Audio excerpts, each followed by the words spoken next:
All right, folks, so last week we decided to run the Dreamcast, but a little bit differently. Last week we had the GDEMU come in. We modded it. It took like maybe 15, 20 minutes. Probably the fastest and easiest mod. Today, what I wanted to talk about was our thoughts on the Dreamcast and is it worth holding on to any original hardware? So there was some setup time for you getting the Dreamcast to work. Past mod, I guess explain what was so easy about this mod. I'm pretty sure you're gonna have a video or maybe just a quick dive. It's not even worth making a video. I bought it on AliExpress.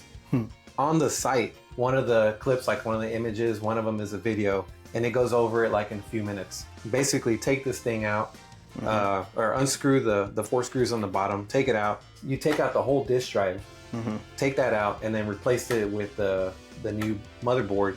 Screw it back in. It comes in a 3D printed, so you can actually have like where you can access the SD card through the disk drive, and then screw it back together, and you're done. Damn, that is one of the easiest mods that I've seen. So screw out, screw in, and then from there, loading up the games. How was that? Loading up the games is probably the biggest headache, you know, in terms of how you get them. Yeah.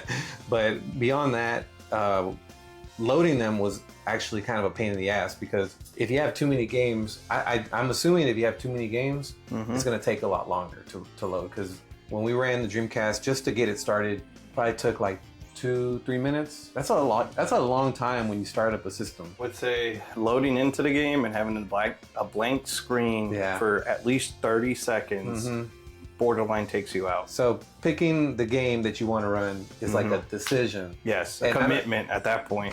Probably with like the higher end emulators, they don't have that problem as much. But I couldn't beat it for $70, and like the original ones are freaking expensive now. I think they're $200 and up. And here's the thing: we ask like, why did we go that route? Well, in our collection of Dreamcast games, it's fucking expensive. Yeah, there's one way to shorten it. Yeah. Looking at 100. Well, okay, some games are like $20-30, but those are like usually like the main mass-produced hitters. Yeah, bottom of the barrel too. But not even Sonic Adventure. Sonic Adventure, I think, is like $100. Sonic Adventure 2 is like $150. I'm about to say, anytime you hit a popular game, it goes up to like at least 80 plus, just to get a decent starter Dreamcast game. And a good popular one is Sonic Adventures.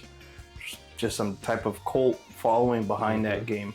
But I guess it wasn't very popular at the time. Even though it was like popular, it still wasn't enough to have that many copies compared to like a Mario game or something. I don't think it was the masses popularity. It was the Sonic popular, if that makes sense. Which has actually grown, probably with a big boost from the movies, but even before that, before the movies, it was already like somewhat of a rising of Sonic demand. I think Sonic has definitely transcended a lot of barriers, a lot of markets, from a Sega franchise to just like a character, I guess. Like I even have a fucking Sonic cat over there. It's I don't know, I would say it's almost at the level of Super Mario, but Super Mario's just kept growing and ballooning to this mega corporate mascot. Definitely not niche. It is iconic. And not at that tier of Mario, not at the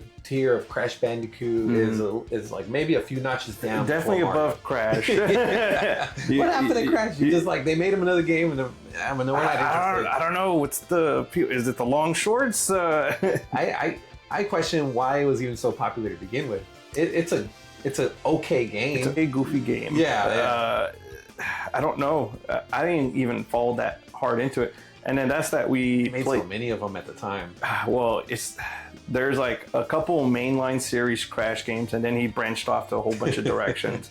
I think the most famous one is the kart series. Everybody wanted their own kart game, and I was like, kind of, once you have the original, you don't want to mess around with anything else. I didn't want to talk about kart games yet, but just see Mickey Mouse has a new kart game. I'm like, oh my god, everybody is jumping on it. No, I didn't see it. No.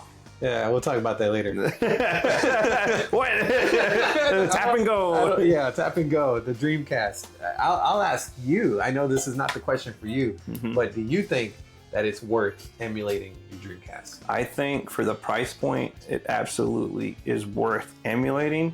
Now, I just don't know which way would be the best recommended to emulate. There's a few options out there. The only reason I say that loading screen was a little too much for me. It pulled me up. Not to say that it's a bad investment or it's a bad way to play the console. It's just I want that to be better. What do you think if it was because it's so much? It's 128 gigs and like half of it's full. So what if let's say we narrowed it down to like 16 gigs and you had like maybe like 4 or 5 cards and you said like, all right, these are like would that help? What do you mean? Like you isolate the storage? Like isolate it into like 3 or 4, maybe even 2. Just give me one big give me a chunky 256 gigabyte. Would you substitute it for the speed? Like let's say you got instantaneous, or would you think it's still kind of the same problem? Like you want to get instant. I want to get in there instant. The convenience factor. Now that everything is spoiling us nowadays, I think the speed of the game has to be there. I would actually rate that above how many games you can put on the storage. I would think that the ease or the quickness to get into a game trumps how many games you have. I've had that issue of 100 games in one console. I was just talking to a coworker about like, I'd go to the trade center and they'd always sell these bootleg knockoff 1,000 games in one console. Yeah, oh my God. And it's like 20 of the same games in there. Yeah, it's like up to like, I don't know, at least 6,000 games. Yeah. 6,000 games. What are you playing? Gosh. I do. How quickly are you playing them? I do think Dreamcast, I have like top 100 games loaded on here. And I think that's plenty. I think you could have got away with 20 because Dreamcast doesn't have that many games. But they do have some shmups. Unfortunately, the shmups do not look as good as they do like on the Saturn. So we ran Gunbird, which is supposedly a shmup favorite or a shmup classic. I don't know what to call it. It's known. It's known by the shmup community. Going from Gunbird 1, which was on the Sega Saturn, crispy, like good, runs smoothly. For whatever reason, I don't know if we're just emulating it improperly or it's just how it runs on the Dreamcast, but it did not run or it did not impress me as good as it did as Gunbird 1. I think that's what it was, and I think it's blotchy. It's blotchy. It's just too, like, I don't know. So we'll give it some credit because it was running Tate mode, so vertical screen on Gunbird 1, but Gunbird 2 kind of brought it out to the 4:3 aspect ratio. So maybe that's why the quality kind of suffered. You're just kind of spreading out the pixels now. Maybe. But I do think the Saturn was superior somehow to the Dreamcast. And I don't know if it's something in the background. Maybe Dreamcast was just made for 3D games and suffers in the 2D department. I would think it'd be able to run it though. It is worth it for the exploration. There are a lot of games that don't get talked about for the Dreamcast. A lot of shmups, there's one that plays like Power Stone. It's a heavy metal game. That's kind of cool. It is absolutely weird, but you won't get that experience anywhere else. And I guarantee they'll never remake that game. So it's kind of cool to just go back and like, what was going on in this era? I do think this is like a game, the GameCube's cousin, something similar to it. It's doing its own goofy thing. Yeah, like inbred cousin. Not desirable. It is powerful. It's just not appealing. That's what it is. It's just, it doesn't have enough curb appeal for most people to gravitate. You would have to grow up on the game, have some type of inherent pull to the library, because most of these games, I'm like, I don't know what the fuck that is. If people didn't hype up Power Stone, I probably wouldn't have ever played it. Right, exactly. It's not a pretty game to go back to. And I think Fighting Words, I think Sonic Adventure is also not that good of a game. It's just so popular, it's so fun, but if you really grade it without being so biased to it, I don't think it's that good of a game. And that's a lot of games for the Dreamcast. Yes. The 3D games are just kind of tough to digest. 3D only got better. That's the problem. That was the infancy. I respect them for for going out and trying and being the pioneer. You're pioneering something. Yeah. I guess maybe, I don't know if this is a relatable question. Would you drive a car from the 50s versus a car from today's standards? Like, the luxuries are just so We've good. advanced too much. Yeah. We've advanced too much. Like, I mean, you got... like maybe for just appreciation, and that's about it. Yeah. And then go on to your daily commuter. I think that's kind of what it is. It's an appreciation. Maybe there are a few titles that you run every now and then. Mm-hmm.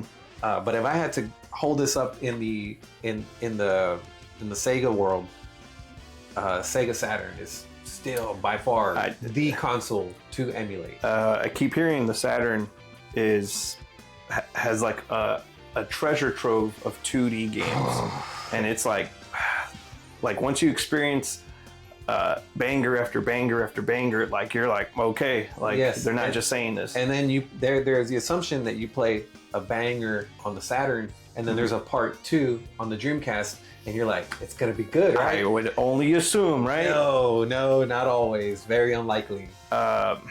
Little off topic. Sonic Mania onto the Dreamcast. Onto the Dreamcast. Oh yeah. Now I'm worried. Yeah, right. Like, it's a 2D predominantly game. It does have 3D assets. Don't get me wrong. But now I'm like, can it handle it? It will be a collector's item type of thing. It will not be we made it better. I can't see how you can make it better. Switch, they just did it so good on the first run. Another off-topic subject. We ran Sonic Mania. I always think, like, the way nobody is ever excited to play Sonic Mania other than myself, but I think y'all like watching to an extent. And then it's impressive. Yeah, your skill set is impressive. And that's how I'm like, okay, like I barely got it down. Yeah, you've definitely put some hours into it. I can see how this is your like almost daily nightcap. It is easy. You fuck up, you're still going through the map. Yeah. But there's some optimal paths, and once you miss, you want to stay high, right? Yes, you want to miss that ramp. You're like, oh no. Which it's such an easy concept after you realize it. Like, just don't miss the jumps, keep going up. If you miss one, you'll still be fine. But the high octane speed is usually achieved all the way from the top, going all the way from the bottom. Do you feel, I think we're at a right point, but do you feel that Sonic Mania is more impressive with time, or do you think you were more impressed early on? Because I look at it, I'm like, how the hell does this stage work? Or maybe you've become like accustomed to it. Maybe you're like, I keep getting impressed because I had no appreciation for Sonic Mania. I thought this was like an old man Sonic trying to keep up with today's gaming, and I'm like, okay, I could see the hooks. I'm in it. I gave it a chance. I didn't hold my expectation to play like how I saw in a lot of speed runs or because those are really satisfying to watch, to see somebody whip through the stage full speed, and I'm just like, I'll try that. Yeah. Fucking spikes, walls, and getting hit by enemies. So if that game goes back to here, I don't think that's the reason you get this. No, I think you get it because there's a few Dreamcast games that you want to run. You don't feel like spending $200 every time you want to run it. A lot of times you may just buy the game momentarily. I mean, play it momentarily, and then you drop it off and you move on. So is that worth spending $200 aside from being a collector or seeing it as an investment? I would say just emulate it, try it out, and then determine whether you really want to add it to your collection. Yeah, I think that's the good rule of thumb. If you value it so much, make sure it's a game that you've ran before and that you have personal experience in it. It's got to be worth your collection, especially to add to the Dreamcast, because they're not cheap. Most of these games are 80 plus, and then if you want to stack a library, and that's gonna add up. It's gonna set you back.